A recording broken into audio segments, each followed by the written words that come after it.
The Battle of the Chesapeake, also known as the Battle of the Virginia Capes or simply the Battle of the Capes, was a crucial naval battle in the American War of Independence that took place near the mouth of Chesapeake Bay on 5 September 1781, between a British fleet led by Rear Admiral Sir Thomas Graves and a French fleet led by Rear Admiral Francois Joseph Paul, the Comte de Grasse. Although tactically indecisive, the battle was strategically decisive, since it prevented the Royal Navy from reinforcing or evacuating the forces of Lieutenant General Lord Cornwallis at Yorktown, Virginia, when the French were able to achieve control of the sea lanes against the British. The result was the reinforcement of the Franco-American army with siege artillery and French reinforcements, all of which proved decisive in the Siege of Yorktown, effectively securing independence for the 13 colonies. Presented in July 1781, with the options of attacking British forces in either New York or Virginia. Admiral de Grasse opted for the latter, arriving at the Chesapeake at the end of August. Upon learning that de Grasse had sailed from the West Indies for North America, and that French Admiral de Grasse had also sailed from Newport, Rhode Island, Admiral Graves concluded that they were going to join forces at the Chesapeake, sailing south from New York with 19 ships of the line. Graves arrived at the mouth of the Chesapeake early on 5 September to see de Grasse's fleet at anchor in the bay. De Grasse hastily prepared most of his fleet, 24 ships of the line, for battle and sailed out to meet Graves. In a 2-hour engagement that took place after hours of maneuvering, the lines of the two fleets did not completely meet, with only the forward and center sections of the lines fully engaging. The battle was consequently fairly evenly matched, although the British suffered more casualties and ship damage. The battle broke off when the sun set. British tactics in the battle have been a subject of contemporary and historical debate ever since. For several days the two fleets sailed within view of each other, with de Grasse preferring to lure the British away from the bay, where Barras was expected to arrive carrying vital siege equipment. On the 13th of September de Grasse broke away from the British and returned to the Chesapeake, where Barras had arrived. Graves returned to New York to organize a larger relief effort. This did not sail until the 19th of October, 2 days after Cornwallis surrendered. Background: during the early months of 1781, both pro-British and separatist forces began concentrating in Virginia, a state that had previously not experienced more than naval raids. The British forces were led at first by the turncoat Benedict Arnold, and then by William Phillips before General Charles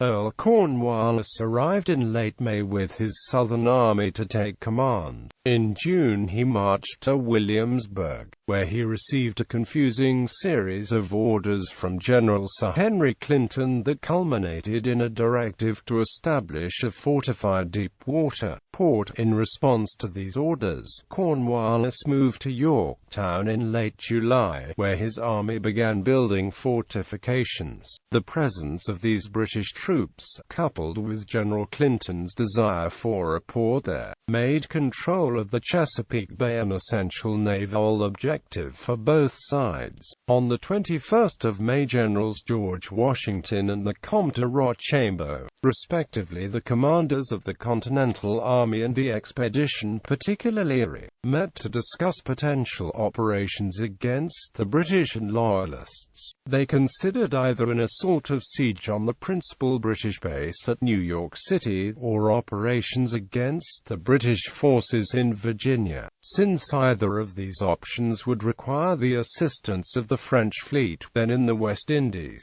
A ship was dispatched to meet with French Rear Admiral Francois Joseph Paul, Comte de Grasse, who was expected at Cap Francais. outlining the possibilities and requesting his assistance. Rochambeau, in a private note to de Grasse, indicated that his preference was for an operation against Virginia. The two generals then moved the forces to White Plains, New York, to study New York's defenses and await news from de Grasse. Arrival of the fleets. De Grasse arrived at Cap Français on the 15th of August. He immediately dispatched his response, which was that he would make for the Chesapeake. Taking on 3,200 troops, he sailed from Cap Français with his entire fleet, 28 ships of the line. Sailing outside the normal shipping lanes to avoid notice, he arrived at the mouth of Chesapeake Bay on August 30th, and disembarked the troops to assist in the land blockade of Cornwallis.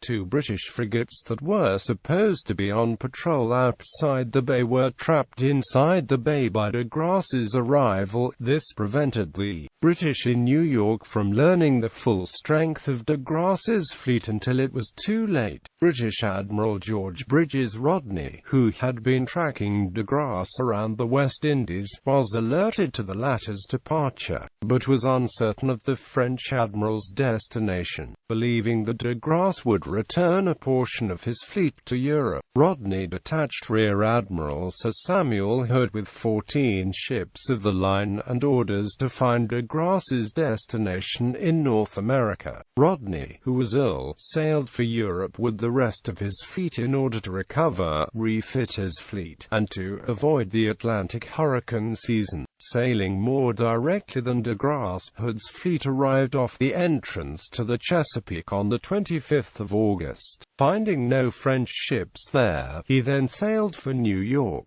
Meanwhile, his colleague and commander of the New York fleet, Rear Admiral Sir Thomas Graves, had spent several weeks trying to intercept a convoy organized by John Lawrence to bring much-needed supplies and hard currency from France to Boston. When Hood arrived at New York, he found that Graves was in port, but had only 5 ships of the line that were ready for battle. De Grasse had notified his counterpart in Newport, the Comte de Grasse.Although, of his intentions and his planned arrival date. Barras sailed from Newport on the 27th of August with 8 ships of the line, 4 frigates, and 18 transports carrying French armaments and siege equipment. He deliberately sailed via a circuitous route in order to minimize the possibility of an encounter with the British, should they sail from New York in pursuit. Washington and Rochambeau, in the meantime, had crossed the Hudson on the 24th of August, leaving some troops behind as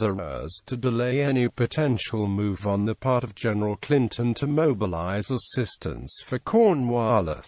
News of Barras' departure led the British to realize that the Chesapeake was the probable target of the French fleets. By the 31st of August, Graves had moved his 5 ships of the line out of New York Harbor to meet with Hood's force. Taking command of the combined fleet, now 19 ships, Graves sailed south and arrived at the mouth of the Chesapeake on the 5th of September. His progress was slow. The poor condition of some of the West Indies ships necessitated repairs en route. Graves was also concerned about some ships in his own fleet. Europe in particular had difficulty maneuvering. Battle lines form. French and British patrol frigates each spotted the other's fleet around 9:30 am. Both at first underestimated the size of the other fleet, leading each commander to believe the other fleet was the smaller fleet of Admiral de Grasse. When the true size of the fleets became apparent, Graves assumed that de Grasse and Barras had already joined forces, and prepared for battle. He directed his line toward the bay's mouth, assisted by winds from the north-northeast. De Grasse had detached a few of his ships to blockade the York and James rivers farther up the bay, and many of the ships at anchor were missing officers, men, and boats when the British fleet was sighted. He faced the difficult proposition of organizing a line of battle while sailing against an incoming tide, with winds and land features that would require him to do so on attack opposite that of the British fleet.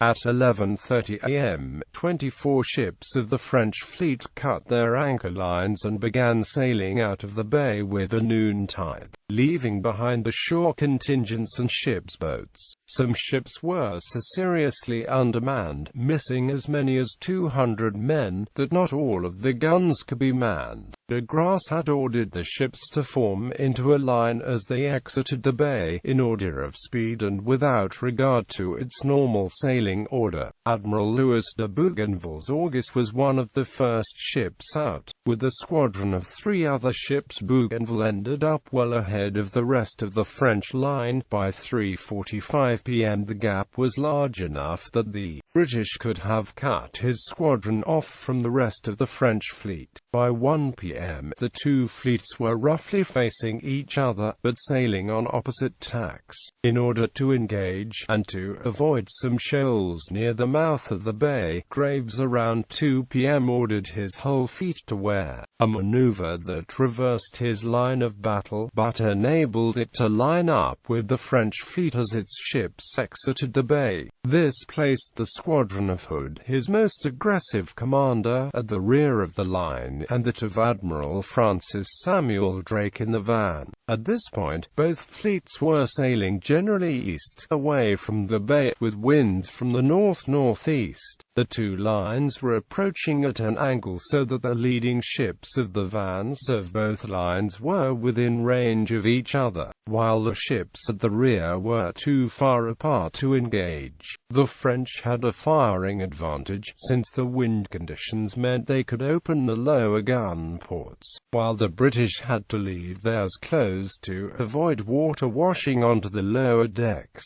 The French fleet, which was in a better state of repair than the British fleet, outnumbered the British in the number of ships and total guns, and had heavier guns capable of throwing more weight. In the British fleet, Ajax and Terrible, 2 ships of the West Indies squadron that were among the most heavily engaged, were in quite poor condition. Graves at this point did not press the potential advantage of the separated French van, as the French centre and rear closed the distance with the British line. They also closed the distance with their own van. One British observer wrote, to the astonishment of the whole fleet, the French centre were permitted without molestation to bear down to support the van. The need for the two lines to actually reach parallel lines so they might fully engage led Graves to give conflicting signals that were interpreted critically differently by Admiral Hood, directing the rear squadron, than Graves intended. None of the options for closing the angle between the lines presented a favorable option to the British commander. Any maneuver to bring ships closer would limit the firing ability to the bow guns,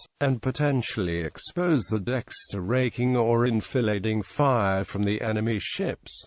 Graves hoisted 2 signals, one for line ahead, under which the ships would slowly close the gap and then straighten the line when parallel to the enemy, and one for close action, which normally indicated that ships should turn to directly approach the enemy line, turning when the appropriate distance was reached. This combination of signals resulted in the piecemeal arrival of his ships into the range of battle. Admiral Hood interpreted the instruction to maintain line of battle to take precedence over the signal for close action, and as a consequence his squadron did not close rapidly and never became significantly engaged in the action. Battle. It was about 4 p.m., over 6 hours since the two fleets had first sighted each other, when the British, who had the weather gauge, and therefore the initiative, opened their attack. The battle began with HMS Intrepid opening fire against the Marseillaise, its counterpart near the head of the line. The action very quickly became general, with the van and centre of each line fully engaged. The French, in a practice they were known for, tended to aim at British masts and rigging, with the intent of crippling their opponent's mobility. The effects of this tactic were apparent in the engagement. Shrewsbury and HMS Intrepid, at the head of the British line, became virtually impossible to manage, and eventually fell out of the line. The rest of Admiral Drake's squadron also suffered heavy damage, but the casualties were not as severe as those taken on the first two ships. The angle of approach of the British line also played a role in the damage they sustained. Ships in the van were exposed to raking fire when only the bow guns could be brought to bear on the French.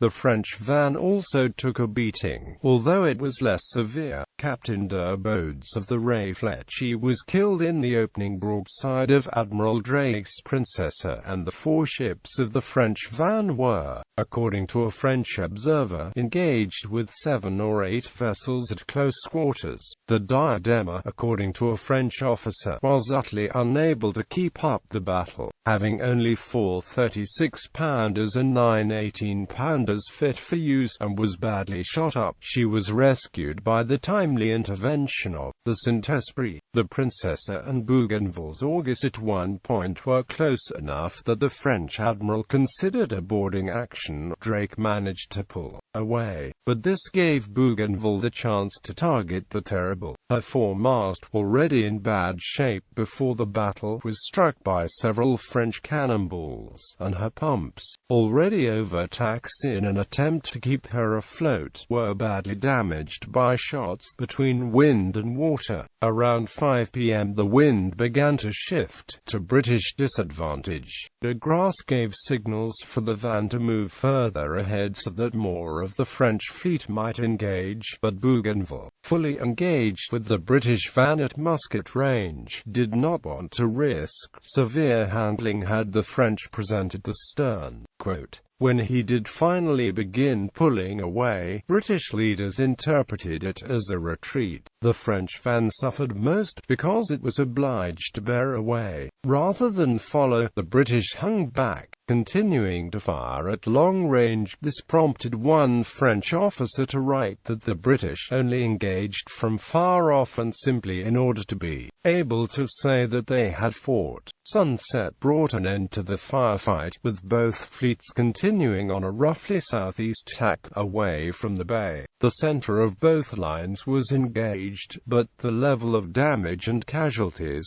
suffered was noticeably less. Ships in the rear squadrons were almost entirely uninvolved. Admiral Hood reported that 3 of his ships fired a few shots. The ongoing conflicting signals left by Graves, and discrepancies between his and Hood's records of what signals had been given and when, led to immediate recriminations, written debate, and an eventual formal inquiry. Standoff. That evening Graves did a damage assessment. He noted that the French had not the appearance of near so much damage as we had sustained, and that 5 of his fleet were either leaking or virtually crippled in the mobility. De Grasse wrote that we perceived by the sailing of the English that they had suffered greatly. Nonetheless, Graves maintained a windward position through the night, so that he would have the choice of battle in the morning. Ongoing repairs made it clear to Graves that he would be unable to attack the next day. On the night of the 6th of September he held council with Hood and Drake.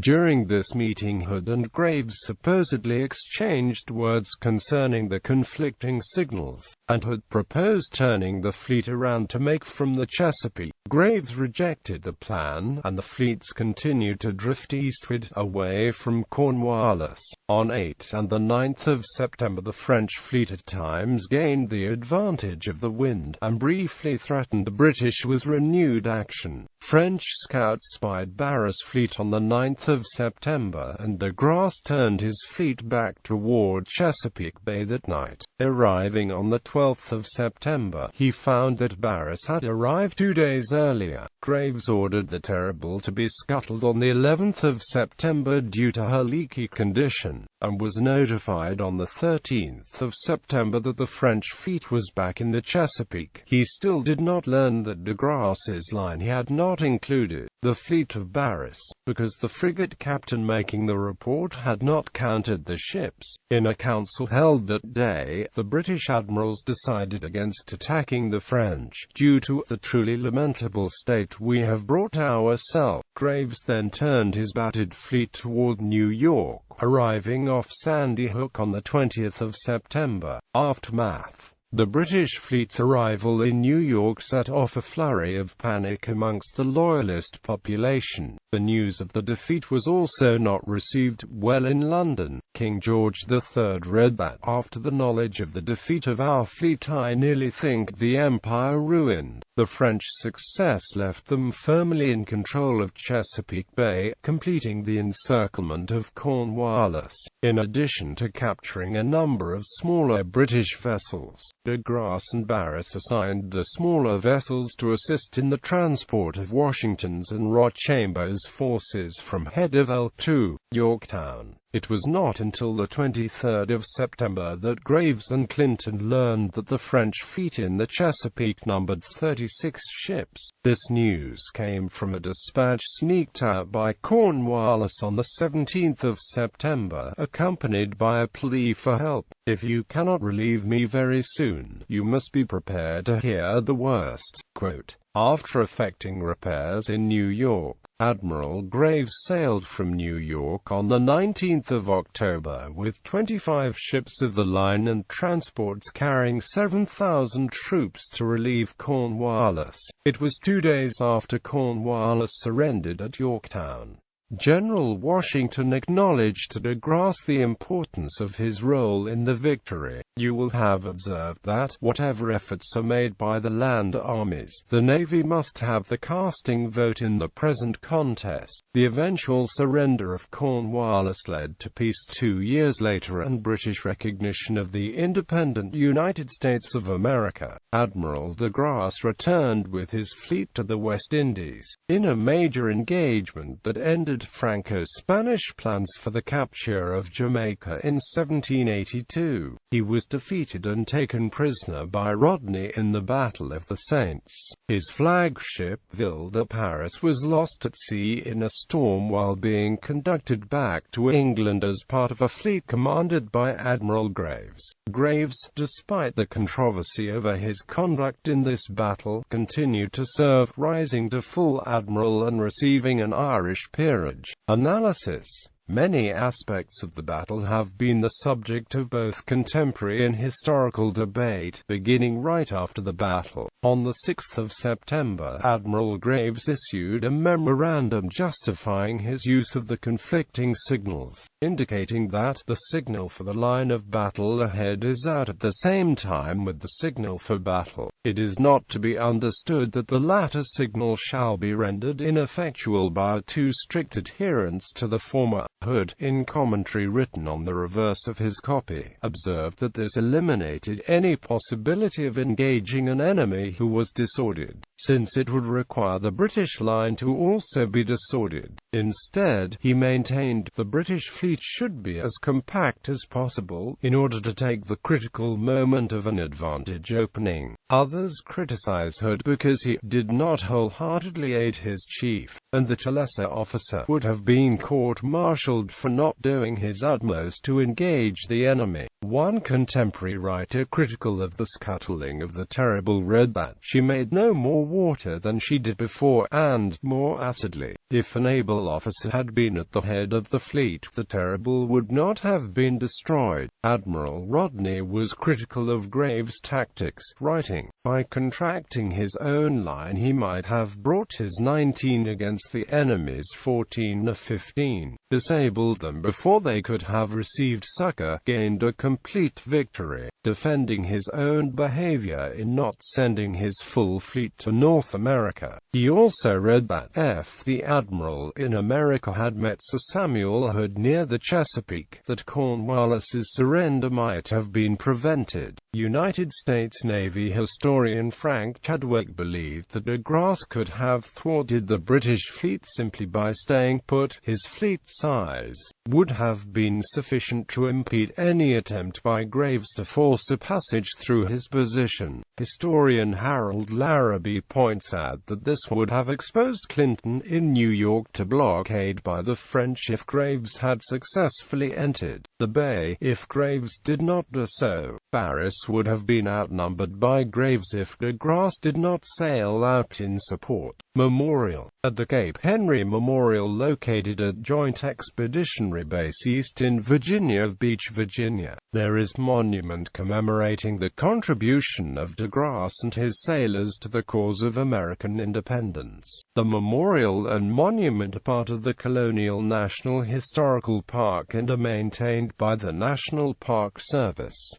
Order of battle. Sources consulted and Morrissey do not list per ship casualties for the French fleet. Larrabee reports the French to have suffered 209 casualties. Bougainville recorded 10 killed and 58 wounded aboard August alone. The exact order in which the French lined up as they exited the bay is also uncertain. Larrabee notes that many observers wrote up different sequences when the line was finally formed, and that Bougainville recorded several different configurations.